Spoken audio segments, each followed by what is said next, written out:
Thanks for tuning in. Guys, I got a little bit of a tip for you tonight. I'm sure some of you guys probably know about it. Some of you probably don't, but it is a helpful tip. And that is, as you seen in the thumbnail, a paint marker. Get you a paint marker. You can use this to mark various things. You can even use this to mark the lettering on your tires if you want white lettering. They may have them in different colors. The common colors that I know of is white and yellow. So if you check out a new car, you'll see nuts and bolts all over that car marked with a paint marker. Now, I was doing this tonight. I was actually tightening up, or actually checking my nuts and bolts on my suspension and my K-member on the Red Demon, and I was going to use one of these to basically let myself know that I've already done tightened up that nut or bolt, so I don't forget to tighten up that nut or bolt. And as you can see right here, I just got a mark going across that bolt onto the strut, same way down there. And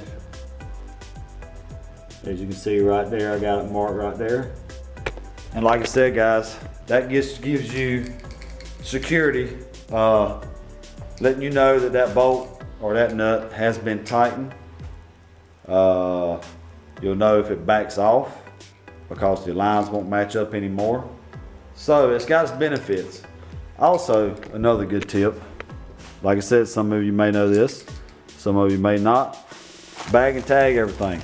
I got everything bagged and tagged right here in all these bags of this car when I get ready to start putting the fenders back on, the front bumper cover, you know, all that stuff. When I get ready to do the hood, I've got everything bagged and tagged right there. Most of my engine components are over here on this side of the shop. So apply those methods, use them. Trust me, you'll be glad. It'll save you some time and a headache. I know it will for me, because I'll be done forgot about something. But if I mark it, that I know it's been tight, because I can look at it and I know it's been tight visually. So guys, that's all I got for you tonight. I want to say thank you for watching. Keep an eye out for my next video, when hopefully we'll be working on a little 302. And yeah, man, use that method. You won't be sorry.